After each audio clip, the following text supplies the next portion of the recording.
Ever imagine ordering something online and it's at your door, like minutes later? Like, how amazing would that be if businesses could just nail their processes? That's what we're talking about today, but it's obviously a lot more than just, rearranging desks or telling the mailroom to go faster. Right. It's a totally different way of thinking about things. Yeah, and today we're going to really dive into that with Michael Hammer's The Process Audit, which is kind of a must read if you want to understand how these big transformations happen. And what's so interesting about this idea of process reengineering is it really took off like wildfire back in the day. I mean, it wasn't just some passing trend. Everyone was talking about it. It's true. It's true. Because it promised this win-win situation, right? Happier customers getting value faster, but also businesses becoming, leaner, meaner, more profitable. Totally. Because it's not often you find a business strategy that's trying to please every side of the table. Exactly. But we've all seen those companies that try to do this whole transformation thing, and it just falls flat. So that's why we're going deep on this today. We want to give everyone listening the tools to, actually spot those warning signs and make sure that their process transformation is something they can celebrate, not, a cautionary tale. Yeah, and one of the biggest things people get wrong is they think, oh, this is just about, changing a workflow here or there.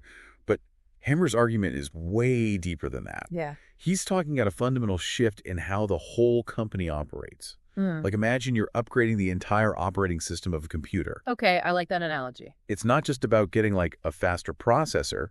It's installing a whole new way of thinking and doing things. So how do we actually do that then? Because it sounds like a pretty big undertaking. Well, that's where Hammer's ideas about enablers and capabilities come in. He splits them into two categories, things specific to each process and then things that affect the entire company.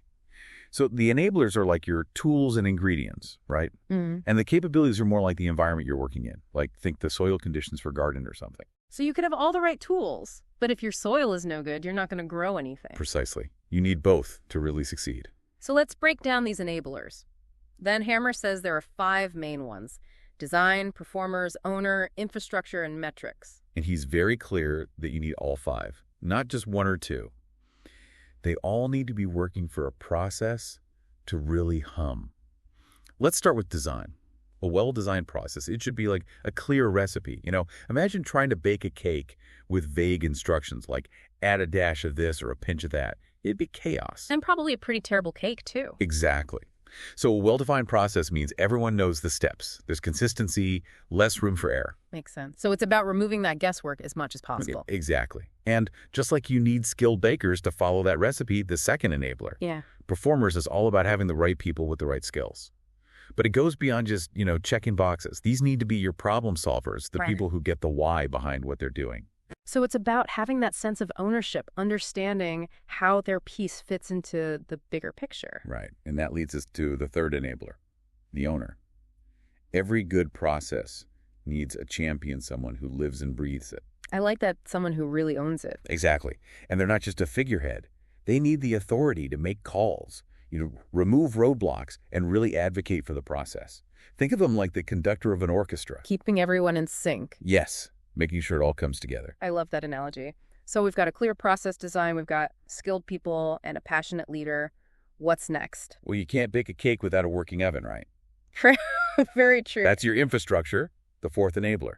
This covers all the tools, technology systems, everything that supports the process itself. So making sure you're not running a 21st century process on outdated tech, that kind of thing. Exactly. You need the right tools for the job.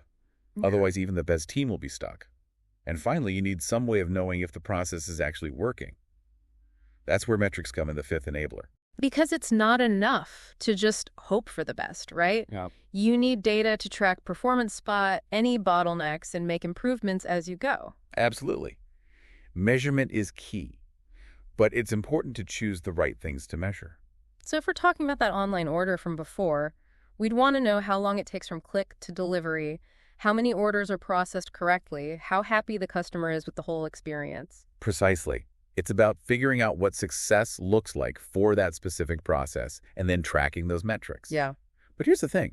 These enablers don't just exist in a vacuum, right? There's a bigger picture to consider. You're absolutely right. They don't. It's like having all the right ingredients and tools to bake that cake, but your oven's broken or the kitchen's a disaster zone. Yeah, it's like having all the ingredients laid out, but you forgot to turn the oven on. Exactly. And that's where those company-wide capabilities come in. The environment, those are crucial. Hammer says there are 4 main ones to think about: leadership, culture, expertise, and governance. And those really determine if your process redesign is going to work or not. It's like the difference between planting a garden in rich soil versus, trying to grow something in the desert. Right. Environment matters. So let's break down these capabilities then, starting with leadership. What does that actually look like in practice? It's more than just, CEOs giving speeches about efficiency. It has to be real commitment from the top down. They need to demonstrate that they get it, the whole process-driven approach. And they have to be willing to put resources behind it because change is hard. It can be scary for people, especially if they're used to doing things a certain way. Exactly. And that's why culture is so important. That's the second capability. Companies that are really good at this transformation thing, they usually have a culture that values teamwork, customer focus, accountability, and being okay with change. It's about empowering people to point out problems, collaborate, and come up with solutions. If you don't have that foundation, the whole thing can fall apart. It's like trying to plant those prize-winning roses in hard clay. You need the right environment. Makes sense. And then there's expertise, which, sounds obvious, but you wouldn't hire a plumber to rewire your house. Exactly. Process redesign is a specialized skill. You need people who know how to analyze workflows, find the bottlenecks, design new solutions. It's a whole thing. So it's not just about being enthusiastic, it's having the actual knowledge to make it happen. And that brings us to governance, which is the kind of unsexy but essential part. Yeah, the glue that holds it all together. Exactly. Think of it like the rules of the road for this whole process redesign journey. If you don't have those rules, it can get messy fast. So you might get there eventually, but it's going to be a bumpy ride. Right. Governance is about having clear roles and responsibilities, communication channels, knowing how decisions are made, and tracking everything. So it's about bringing order to the chaos. I like it. So we've got the 5 enablers, the tools you need, and the 4 capabilities. The environment you need to make it happen. But how do companies put all of this into practice? It seems like a lot. It is a lot. Yeah. But that's where Hammer's process and enterprise maturity model, or PAM for short, comes in handy. It's a way to figure out where you are in the process, identify weak spots, and then, track your progress. So PMM is like a roadmap for this whole transformation thing. Exactly. And the best part is it gets that every company is starting from a different place. Right. Some are further along than others. Exactly. So it's about progress, not perfection. So tell me how PM works in practice. So there are these levels of maturity from P1 to P4, with each level being more advanced than the last. And it gives you a way to assess where you're at for all those enablers and capabilities we talked about. So it's like a diagnostic tool. Exactly. It tells you what's working and what's not. Then you can use it to create a plan. Focus on the areas that'll give you the biggest bang for your buck. Instead of trying to boil the ocean. Exactly. Choose your battles. So are you ready for a real-world example? Hit me with it. Remember Michelin, the tire company? They used PEM when they were redoing their whole order fulfillment process. Oh, yeah. Their demand to cash thing.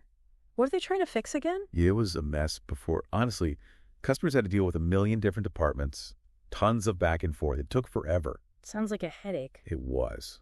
And they were losing business because of it. So they wanted to speed things up, make it easier for everyone. So how did PM help? They used it to do a self-check before they rolled out the new process everywhere. And guess what they found? What did they find? Their process design and all that was good, but their HR systems were a disaster. Yeah. Like their managers didn't even know what their roles were supposed to be with this new system. Oh, wow. So even though the process itself was fine, the way their company was structured was holding them back. Exactly. But here's the thing. Because they used PMM, they caught it early. So they did some training and development to get everyone on the same page, and it ended up saving the whole project. That's amazing. So PMM isn't just about finding problems, it's about giving you a way to solve them. And that's why it works. It's a shared language, a set of tools to design better processes. A&D create an environment where those processes can actually work. It's about understanding that this is a journey, not a destination. Right? 100%. It's not a one-time fix. It's about constantly looking for ways to improve. But it doesn't always go perfectly, right? What happens when companies hit a wall even after they've implemented a new process? It's true. Things don't always go according to plan. Nope. And that's where PM can be really helpful. not just for preventing problems, but for figuring out what went wrong even after the fact. Like, take Schneider National, the trucking company. Okay, what happened with them? So they were trying to grow their business, but things were kind of stalled, so they decided to revamp 5 of their core processes. Makes sense. So which process are we talking about here? One of them was their acquire new business process. Basically, everything involved in going from, a customer proposal to actually signing the deal. So like their whole sales cycle. Exactly. Right. And they wanted to make it faster, smoother, the whole 9 yards. Did it work? At first, it was amazing. Yeah. I mean, before they redesigned it, it took them like over a month just to respond to a proposal. Oh, wow.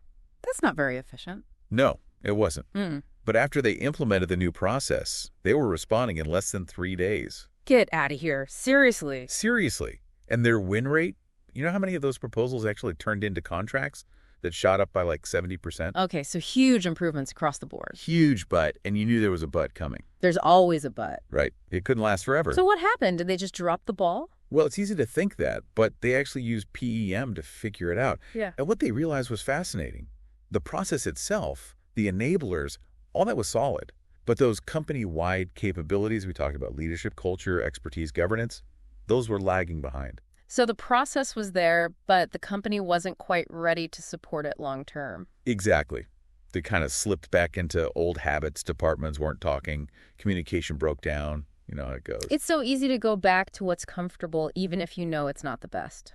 It really is. Yeah. But because they've been using PEM all along, they were able to pinpoint those issues quickly. They invested in some leadership training to get everyone back on the same page. They worked on communication, streamlined some decision-making, and it made all the difference. It's like going to the doctor with a cough, and they don't just give you cough syrup. They figure out you have allergies and help you manage those too. Perfect analogy. Mm. And it shows why this approach is so powerful. It's not just about fixing one thing. It's about creating a system where good processes can thrive. It's about understanding that this is a journey, not a destination. 100%. It's about always looking for ways to improve and being willing to adapt. But here's the best part. You don't have to be a Fortune 500 company to use these ideas. Wait, really? You're saying anyone can do this? Absolutely. Think about it. We all have processes in our lives, right? How we manage our inboxes, how we plan projects, even how we make coffee in the morning. So we're all process engineers in our own way. Exactly. Yeah. And if we apply some of these same principles, thinking critically about the steps identifying bottlenecks, we can make any part of our lives more efficient. I love that. So listeners, as you go about your day today, think about one process in your own work or life that could use a little PM magic. Maybe it's something you've been putting off or something you do every day without thinking. Take a step back and see if there's room for improvement. You never know what you might discover. Small changes can make a big difference. That's a great place to wrap up, I think. So until next time, everyone, happy process transforming.